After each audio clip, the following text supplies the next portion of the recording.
Endrick oui de kii non Mbappé. Mbappé certainement parce que vu tournoi bu mu def mondial des clubs yi prestation bu baax la def dans cette coupe du monde. donc dans la hiérarchie léegi booy xool day xaw a déloger Endrick même fekkoon ne blessé wul aussi pour mu jouer ci kaw Gonzalo ça va être difficile. te malheureusement aussi tam au lieu mu ñëw compétir pour gën a xeex sa place. mais malheureusement dafa mujjee donc blessé day absenté deux mois à 2 mois et demi. donc yoo xam ne day nekk si ginnaaw donc jàppal ni kon balaa moo ñëw benn 3 mois fekk na aussi tamit effectif bi commencé huilé wu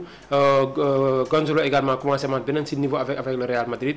gën a comprendre également le système et la Liga espagnole donc pour man Endrick aussi bu fekkee jóge na blessure ba ñëwaat day compliqué aussi pour mu am temps de jeu à biir Real Madrid. Autre information tamit toujours sur cette coupe du monde des clubs le Real de Madrid milite pour un mondial des clubs tous les 2 ans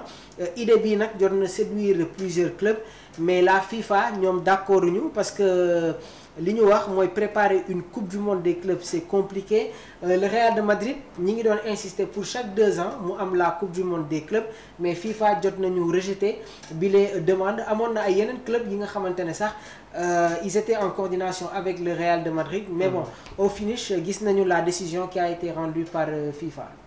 Oui, concernant l'organisation de la coupe du monde des clubs tous les 2 ans. Tous les 2 ans waaw tous les 2 ans aussi wala pourquoi pas tous les 3-4 ans comme ni ko souvent Infantino dañ proposer benn compétition bu si mel ni Coupe d'Afrique des Nations. parce que à un moment donné aussi ñu ngi leen jéem proposer les Africains pour CAN bi ñu bàyyi 2 ans bi di ko def 4 ans même fekkee ne pour ñu nangu ko dina compliqué mais Coupe du monde des clubs aussi fekkee tamit def nañ ko tous les 2 ans. foofu tamit dina permettre aussi tamit joueurs yi chaque saison ñu bañ di def ay 10 mois ba 11 mois yoo xamante ne dañuy nekk di ko jouer aussi te loolu tam c'est un peu compliqué te bu yàggee organisation bi dafa metti aussi da ngay déplacé wu dem benn pays même fekkee ne boo fa demee da ngeen fay toog ñi ñëpp si benn base jéefal le tournoi mu jeex mais tamit toujours c'est compliqué man pour man 2 ans yi baax wala 3 ans jàpp sax 4 ans quoi. Très bien toujours sur les divers de l'actualité ki nga xamante ne nag moom mooy Gabriel nekk défenseur ci équipe bi di Arsenal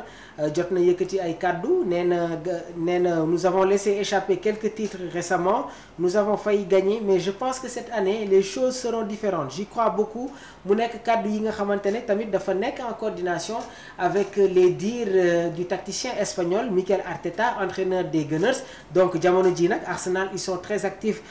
dans le mercato su ñu ñëwee dans la fenêtre transfert dinañ leen jox les dernières officialisations donc Arsenal pour la saison 2025-2026 seen objectif c'est de remporter la Premier League toujours sur les divers de l'actualité Kylian Mbappé sera le nouveau numéro 10 du Real de Madrid donc dafa amoon benn choix bi waroon am diggante Arda Güler ak Kylian Mbappé donc le Real de Madrid décide de laisser le numéro 10 à Kylian je pense que c'est tamit nekk na une bonne nouvelle pour le Pichichi. waaw bon Kylian certainement moo bëggul changer le numéro 10 bi nga xamante ni jot na ko yor foofu kon ci Real Madrid mais donc parce que le numéro 7 souvent booy xool Mbappé moom la bëgg a gën di jouer bon parce que départ bi numéro 29 la woon avec Monaco après mu dem jël le numéro 7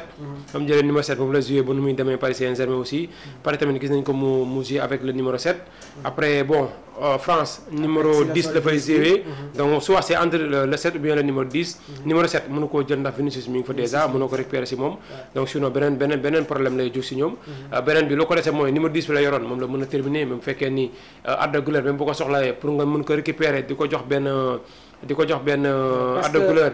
parce que le numéro 9 mais kii moo ko yoroon mu 10 moo ko yoree mais donc numéro 9 bi kii la Mbappé pour mu séddee ko jël numéro 10 parce que France moom lay jouer mooy gën a yomb aussi que ñu koy jox benn Arda Güler bi nga xamante ni déjà moom it bëgg na ko aussi parce que en sélection moom it je pense que numéro 10 la fay sol quoi Turquie donc certainement tamit bu fekkee Mbappé aussi soxla na ko pour ñu jox ko Mbappé mooy gën a yomb pour ñu koy jox Arda Güler. am na solo à présent nous allons parler tamit du mercato dañuy ñëw sur les transferts jox leen les dernières informations waaye comme ni ma leen ko waxee on va parler de Youssouf Sabaly dans les échos de la tanière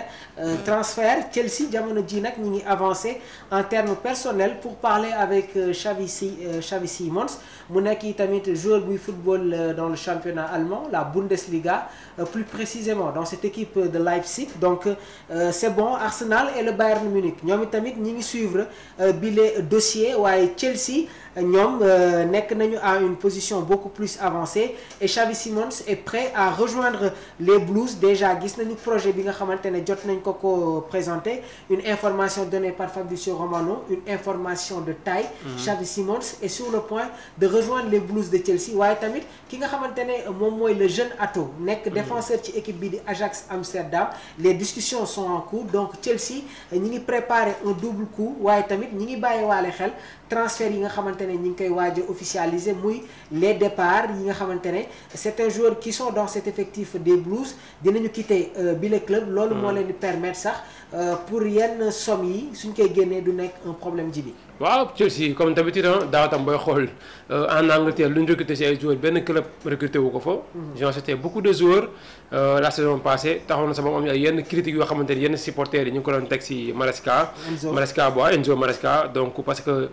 Chelsea léegi dafa commencé habitué nit ñi di jënd une dizaine de joueurs ci benn fenêtre de mercato te loolu pour man c'est un peu trop. pour benn club boo xamante ni déjà bëgg nga stabilité bëgg nga liggéey. peut-être la première saison mën nañu la ko nangul tuuti mais deuxième saison bi nga xam ne Maresca war na ko fa def mën na la encore une fois dépenser beaucoup d'argent ci ay joueurs yoo xamante ni déjà ñenn ñi daaw yaa taxoon ñu ñëw ren ji nga bëgg leen évacuer pour ñeneen ñëwaat mais ba kañ pour man recrutement dafa war a nekk loo xamante ni c'est acté en tout cas si des choses yoo xamante ni beaucoup réfléchi quoi nga xam ni fii tel poste laa soxla tel jour laa soxla renforcer 4 à 5 à 6 jours nga préparer ses effectifs pour aller chercher des trophées aussi surtout également championnat noonu ñuy jouer day am benn fenêtre buy amaat donc bu ñu jouer la première partie de saison laataa ñuy entamer la deuxième fenêtre day am foofu di nga xam les manquements nga dem renforcer encore une fois mais toujours Maresca moom avec Chelsea moom il dépense beaucoup d'argent. Exactement. Et les Blues pareil guñu sur le mercato donc dinañu jéem a renforcer sur les différents secteurs. Autre joueur bi nga xamante ne nag jamono ji il est sur le départ, c'est désormais officiel. Les Blues ubbi nañu buntu yi concernant le transfert de Nicolas Jackson mais Nicolas a été très clair su fekkee day quitter Chelsea il veut rester dans le championnat anglais. Donc jamono ji ñaari club ñoom ñoo nekk en contact avec l'entourage du joueur muy Manchester United ak Aston Villa. Aston Villa il y a toujours la pression de Unai Emery bi nga xamante ne moom mooy yoroon Nicolas Jackson à Villarreal biir Manchester Ruben Amorim peut-être que am na lu muy préparer. moo tax les Reds Devils ñi ngi insister pour recruter ki nga xamante ne moom mooy Jackson. dans le championnat italien le Milan AC. Malgré cette proposition waaye tamit prix bi nga xamante ne moom la Chelsea teg ci kaw table bi loolu moo tax sax ñoom ñu xaw a dellu ginnaaw tuuti mais Nicolas est clair suy jógee Chelsea day des dans le championnat anglais entre Aston Villa ak Manchester quelle serait la bonne destination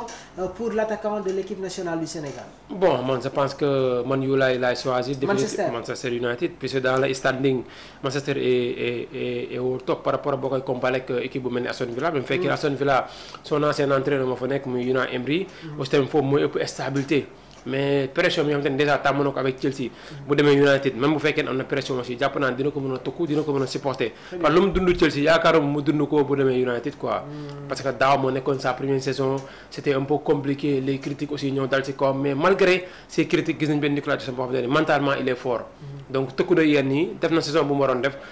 peut-être ñu ngi ko doon xaaree dëgg-dëgg yeggu fa. parce que a marqué entre 15 buts à peu près donc en championnat. donc des na carrément ak lu mu ko bëggee woon ak occasion yoo xam te ni daan na ko créer ci biir match. pour man bu fekkee dem na United foofu dans ce cas pour man intégration dina ko mën a réussir aussi. Très bien, on va toujours rester avec vous dans les transferts.